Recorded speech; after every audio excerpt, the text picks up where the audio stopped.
Assalamualaikum warahmatullahi wabarakatuh. Alhamdulillah wassalatu wassalamu ala Rasulillah wa ala alihi wa sahbihi wa man walah amma ba'd.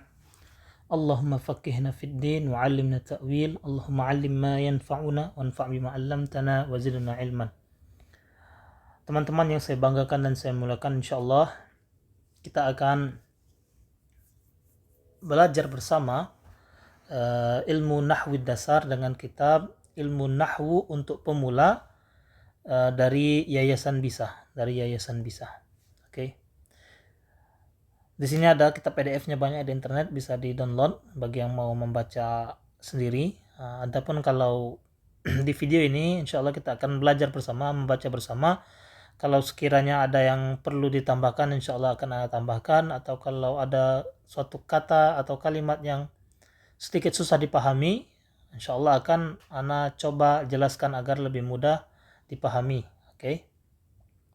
Kita langsung ke pembahasan supaya lebih mempersingkat waktu. Di sini ada daftar isi, ya. Kita akan bisa dibaca dengan sendiri, di pause dan dibaca. Di sini ada daftar isi. Nah, kita langsung masuk ke mukadimah dulu, ke pengantar, ya. Bab pertama, pengantar ilmu nahwu. Ya, kita baca 1.1 pengantar ilmu nahwu. Pernahkah kita berpikir kenapa ada beberapa kata yang sama dalam Al-Quran tetapi memiliki harokat akhir yang berbeda-beda? Kadang berharokat dhamma, fathah, kasroh, ya, meskipun untuk kata yang sama. Contohnya lafzul jalalah. Di sini Allah bisa disebut dengan lafzul jalalah. Lafzul jalalah. Dalam basmalah lafzul jalalah berharokat kasroh pada kata bismillah. Nah, dalam basmalah di sini bismillahi, lihat di sini kasroh, ya. Begitu juga pada ayat kursi Allahu la ilaha illa huwal hayyul qayyum, lafzul jalalah di sini dhammah, bisa dilihat dhammah.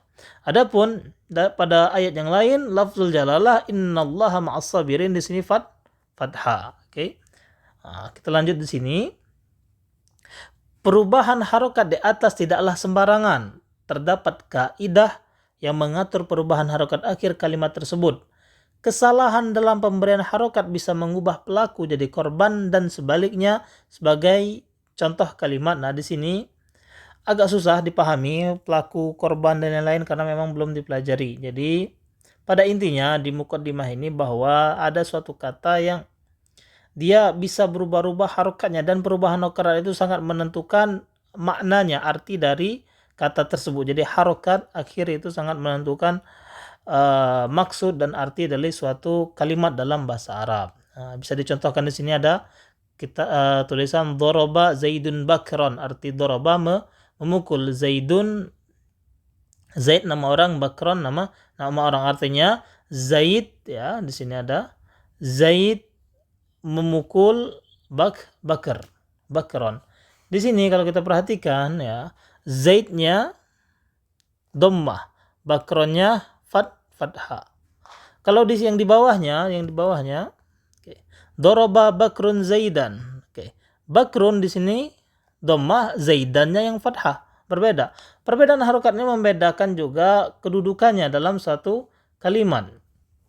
Doroba zaidun bakar, zaidun di sini fa'il, subjek, ya. Subjeknya fa'il. Zaid memukul, siapa yang memukul? Zaid. Bakron yang dipukul, bakron. Di sini ada objeknya. Bakron adalah objek, ya. Objek bisa disebut dengan maf'ulun bih, ya, maf'ulun bih. Adapun di sini kebalikannya, yang subjeknya bakrun, daraba bakrun zaidan. Jadi bakrun fa'il, subjek zaidan, objek maf'ulun bih. Nah, dengan perbedaan harokat yang mudah ini berubah juga maknanya. Seperti itu. Ini pengantar ilmu nahwu. Oleh karena itu, mempelajari kaidah seputar perubahan harokat akhir ini begitu penting. Kaidah ini dibahas dalam ilmu nahwu karena memang ilmu nahwu adalah salah satu cabang dari ilmu bahasa Arab yang membahas tentang bagaimana menyusun kalimat yang sesuai dengan kaidah bahasa Arab. Oke. Baik yang berkaitan dengan letak kata dalam satu kalimat atau kondisi kata, harokat akhir, dan bentuk dalam satu kalimat. Jadi di sini ilmu nahwu itu sangat berpengaruh untuk menyusun kalimat yang sesuai dengan kaidah bahasa Arab. Ya, kita kasih tanda di sini. Menyusun kalimatnya sesuai dalam bahasa Arab. Mana? Oke. Dan kalau kita ingin belajar bahasa Arab, dengan bahasa Arab itu sangat wajib bagi kita untuk bisa menyusun kalimat, untuk membuat kalimat dengan bahasa Arab ketika kita mempelajari bahasa Arab dengan bahasa Arab. Oleh karenanya penting bagi kita untuk mempelajari ilmu nahwu. Oke, selain kita lanjutkan. Selain ilmu nahwu, ilmu penting yang wajib dipelajari untuk pemula adalah ilmu sarf.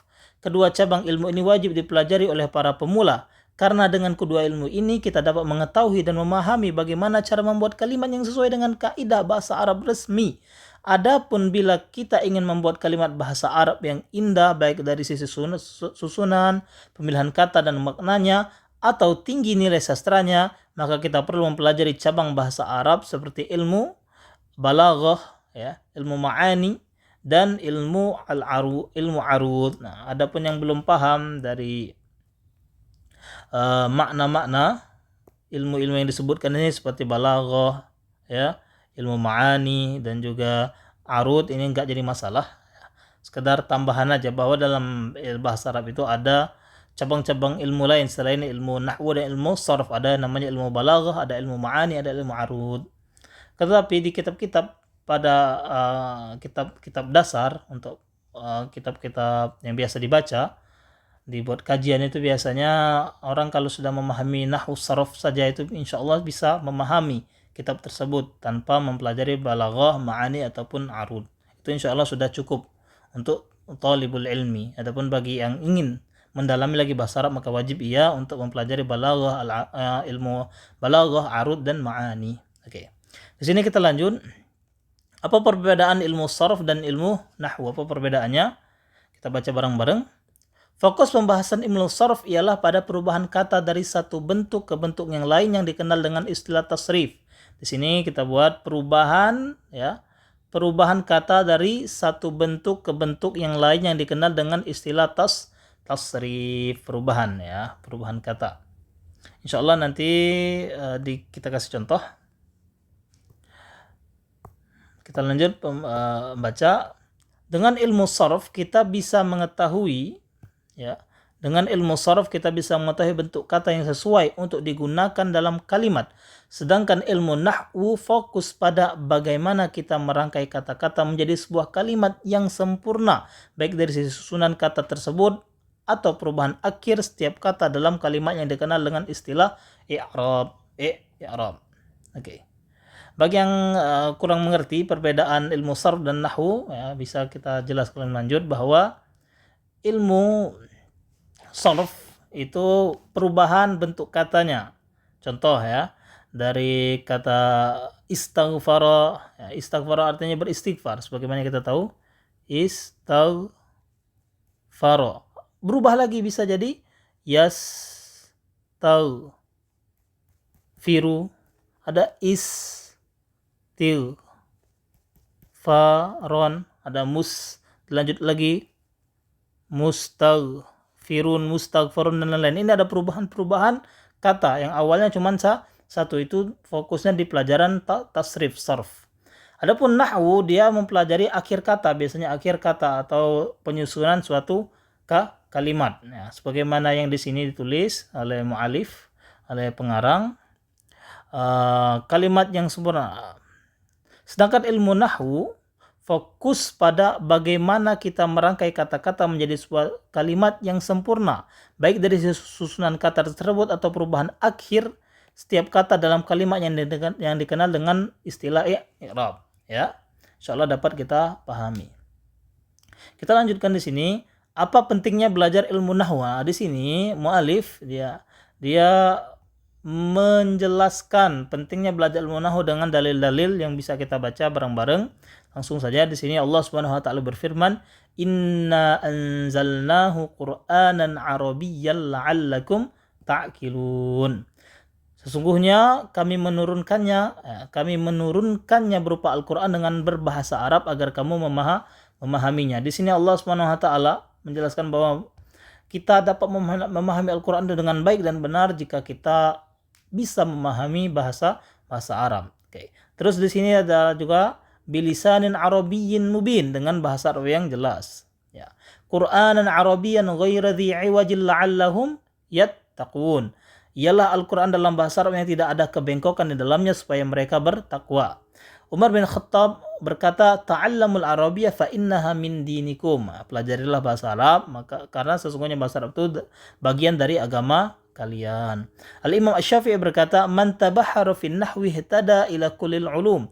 Orang yang menguasai ilmu nahwu maka ia akan dimudahkan untuk memahami seluruh ilmu Islam. Insyaallah ini perkataan yang benar, karena ana sendiri merasakan ketika ana belajar ulumus syar'iyyah, ya, al-ulumus syar'iyyah, dengan ana tidak ada basic bahasa Arab, nggak ngerti bahasa Arab, itu sangat berbeda ketika ana belajar al-ulumus syar'iyyah dengan bisa berbahasa Arab. Oke. Kita cukupkan sampai sini. Kita buat di video berikutnya untuk melanjutkan mengenal unsur penyusunan kalimat. Barakallahu fikum. Wassalamualaikum warahmatullahi wabarakatuh.